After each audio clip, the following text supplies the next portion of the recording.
What's up? What's up? Welcome back. Good to see you. Glad to have you here. Let's get right into it. Today, we have to talk about this controversial topic. And that controversial topic today has to do with these two men right here. Transition. It has. Israel Adesanya, Jon Blachowicz. We have these good guys here. Love these guys. Love both of these guys. Jan Blachowicz is the light heavyweight champion. Of course, Israel Adesanya is the middleweight champion in the UFC here. So Jan Blachowicz and Israel Adesanya, initially, when I heard the rumors for this fight, I really didn't like. I really didn't like it. I really thought that both men should stay in their respective divisions. I still think that there are budding talents in the middleweight division that could really give Israel Adesanya the challenge or a challenge. I still think that, there are people for him to fight in the middleweight division. There are definitely people for Jan Blachowicz to fight in the light heavyweight division. I mean, for God's sakes, we've had Jon Jones reigning atop the fucking light heavyweight division for so long. I mean, it honestly feels good to have that blockage. And I hate to refer I hate to refer to Jon Jones as blockage. But I mean, that's literally what he was for such a long time. Nobody could beat him. We had a while where Daniel Cormier was the light heavyweight champion, and that was a nice change of pace. But at the same time, nobody was beating Dan Cormier. Nobody was fucking beating Daniel until, of course, Jon Jones came back and beat him. The both times they fought, they fought what? It's two times, right? Yeah, I think it was just two times. Yeah, just two times, right? So that and then of course Jon Jones became champion again, and it seemed like the MMA universe was like, dude, people were so ready to see Jon Jones lose. Like after all the scandals with like the drug testings and all that stuff. We all know the fucking story about Jon Jones and the Daniel Cormier saga. So after all of that, people were really getting restless about Jon Jones still being the pound for pound greatest, still being the light heavyweight champion, reigning. So people were getting tired of that, and then he loses, or he doesn't lose, but a lot of people say that he lost the Dominic Reyes fight, and that was the last time we ever saw Jon Jones. He gave up the belt. He vacated the belt. Said he didn't need this shit. And now he is currently bulking up to go to the light heavyweight, or not the light heavyweight, but the heavyweight division, to, I guess, fight the winner of the Stipe versus Francis Ngannou 2 fight. I can't wait. I can't wait. It's going to be a very good fight. I can't wait to see that fight. I'm very interested in that fight. So yeah. So Jan Blachowicz is what we have after all of that, and it's interesting, it's because now there's a very real possibility for new talent to take over the light heavyweight division at seemingly at any time, because even though Jan Blachowicz is a bad motherfucking man, dude, he is 37. He does have mileage on him, and light heavyweight is filled with a lot of young guys, a lot of talented young guys that are looking for that belt, that need that belt, man. So, I mean, Jan Blachowicz is going to have to hold it down. And his first title defense is going to be against this man right here, Israel Adesanya. Jesus Christ. So, realistically, actually, let's go back to Jan Blachowicz's page here. Realistically, if you look at Jan Blachowicz's record, you see that these last out of the last 4 fights, he's got 3 KOs or TKOs against Dominic Reyes, Corey Anderson, Luke Rockhold, and then he had that decision split win over Ronaldo Souza. So, when you look at his career, of course, he has some submissions. He has 10 decisions, 9 submissions, 8 KOs here. Um, and when you look at his record, he really doesn't have too much of the, you know, at the beginning of the year, at the beginning of his career, he has a lot of submission wins, and he has like KOs and submissions peppered throughout um his record. But I mean, it's mostly decisions up until like this recent stint where he's getting these KO wins. Um, so I mean, for the most part, he really hasn't shown through to be a closer.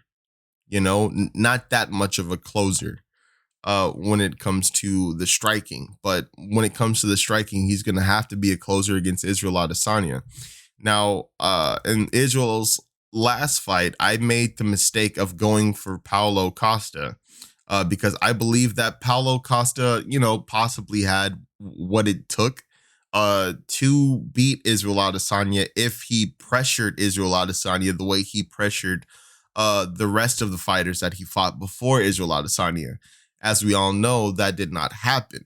But Jan Blachowicz, however, is way more experienced than Paulo Costa, and he's not running from anything, and he's not going to be intimidated, and he's not going to be put on the spot when he's face to face with Israel Adesanya in the octagon.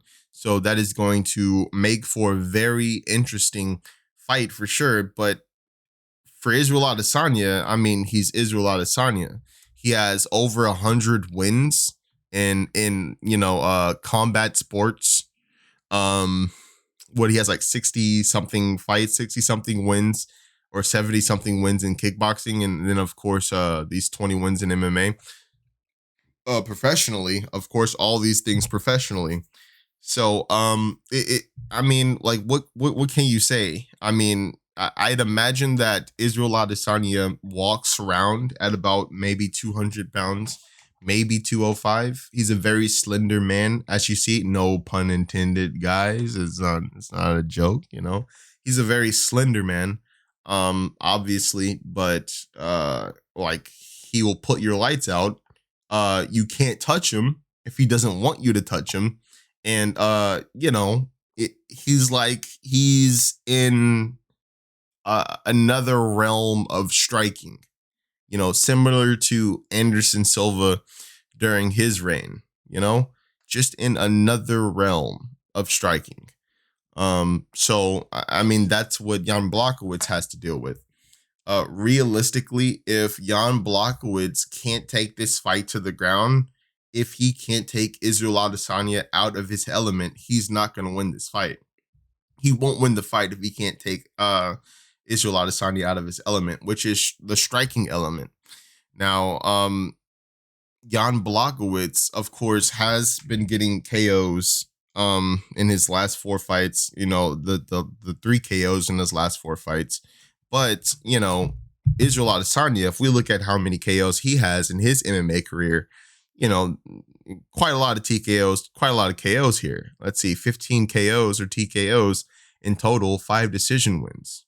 A 75% KO percentage here. And that's nothing to turn your nose up at. Not to mention the KOs that he has in kickboxing. So realistically, stylistically, Israel Adesanya wins this fight every single time standing up, right? I mean, that's the case here. I don't see any other thing. I don't see any other. Like, the only other case we have to draw from when we talk about Israel Adesanya possibly losing when it comes to striking, the only other cases we have are like the Jason Wilness, loss. He lost against Jason Wilness in Glory, and then he got knocked out by Alex Pereira in some Chinese organization. And then he also got beat again by Alex Pereira before he got knocked out by Alex Pereira. So I mean, Alex Pereira beat him twice. Jason Wilness beat him. I forgot if there was any other losses. I can't remember who else beat him, but I know those two guys for sure. You know, those are like the main losses of Israel Adesanya in kickboxing that I would honestly look to. And in both those cases, both the guys were top level elite kickboxers. So, I mean, if you aren't a top level elite kickboxer like Israel Adesanya was and still is, then you're not going to beat him by way of kickboxing, that is. So, Jan Blachowicz, being the bigger man, being the man that does have fucking, what is it, 9 submissions, 10 submissions, or 9 submissions. He does have 9 submissions. He does know his way around the ground. The only way Jan Blachowicz is going to win is by way of some type of ground finish or decision via groundwork. So I mean, I understand that Jan Blachowicz has the Polish power, but I mean that like a Polish power can only work, can only interact, or can only devastate things that it can touch. If Polish power cannot touch, then Polish power is ineffective. It's similar to what's his name? I'm sorry to say what's his name when I talk about this absolute legend, this absolute god, Teddy Atlas. Teddy Atlas talked about powerful fighters, and I always like this metaphor for powerful fighters. So when you are a powerful fighter, when you do have power in your hands or power in your kicks, that's well and good, but you need to have the means to get that power to the target, right?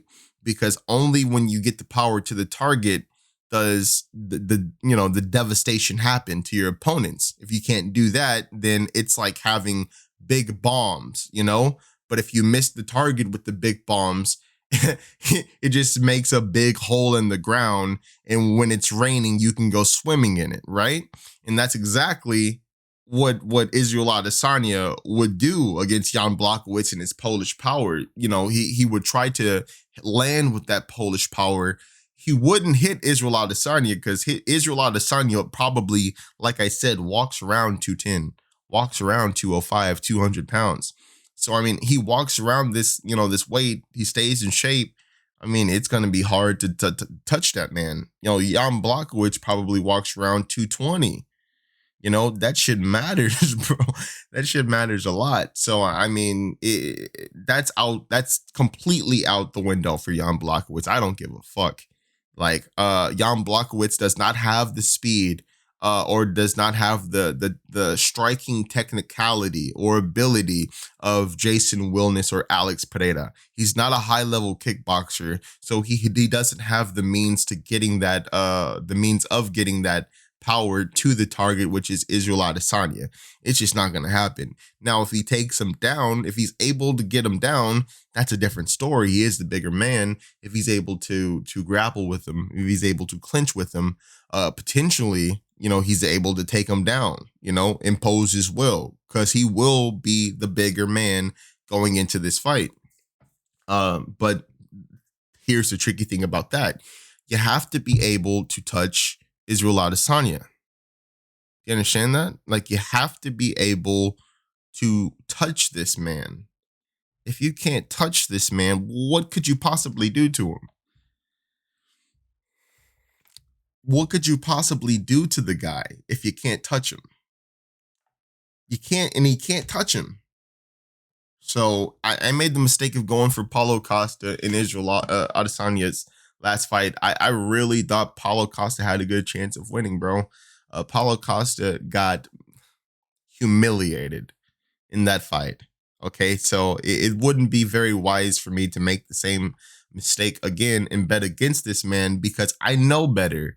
I knew better in the Paulo Costa fight. No, I didn't bet on Paulo Costa, so I mean, it really doesn't count. But I stick to my shit here.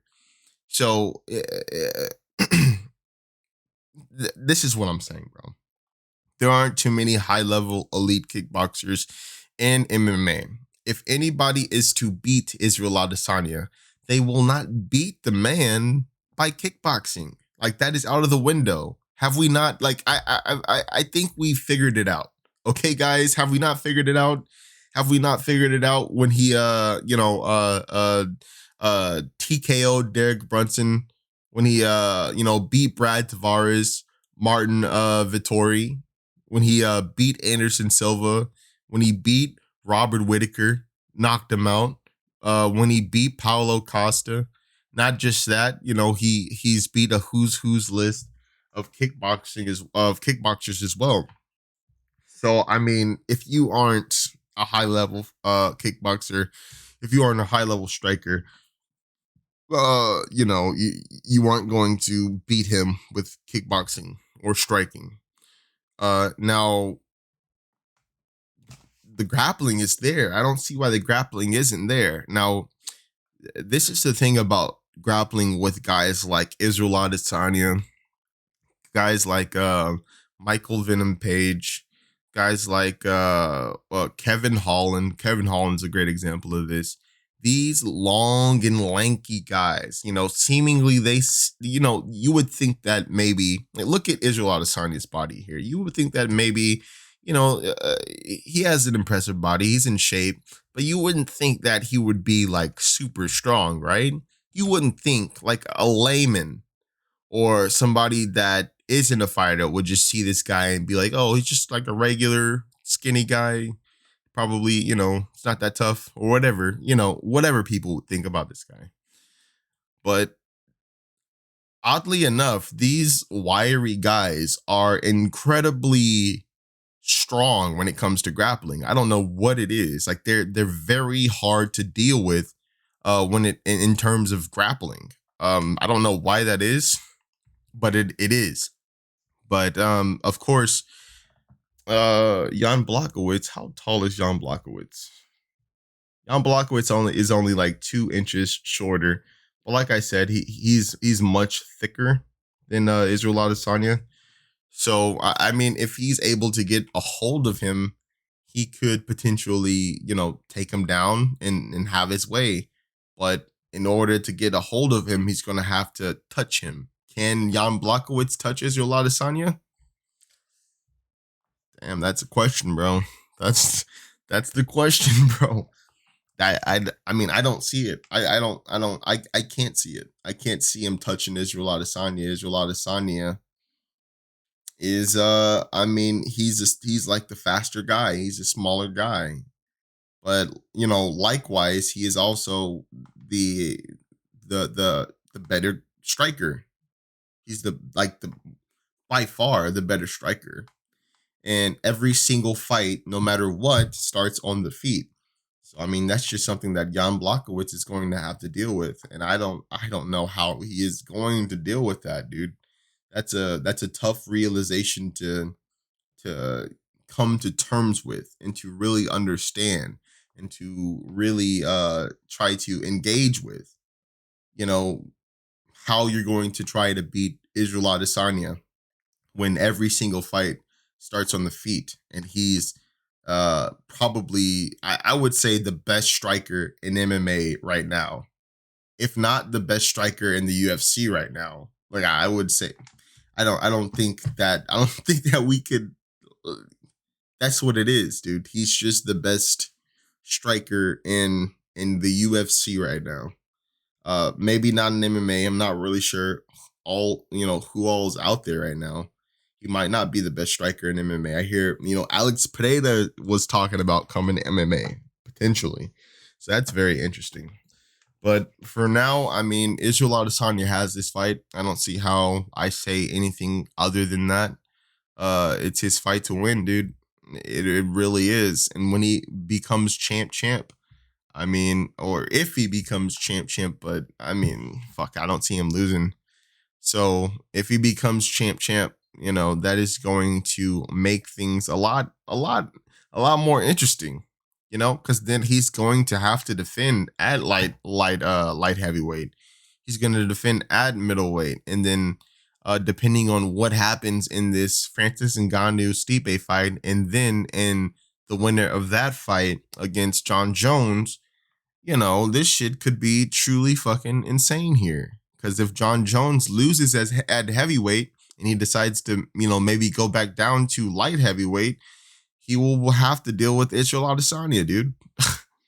Jim. Now this is like these are good storylines here, dude. These are like WWF tier storylines here. Very, very cool. So Israel Adesanya, I have Israel Adesanya in this fight. I don't know, TKO, KO decision. I'm not really sure how he does it. Maybe it's TKO. But I do have him pegged to win here. UFC 259, March 6th, 2021. Dude, we're in 2021. Isn't that absolutely fucking nuts? Thanks for being here. Catch you guys in the next one. All right, later. See you if I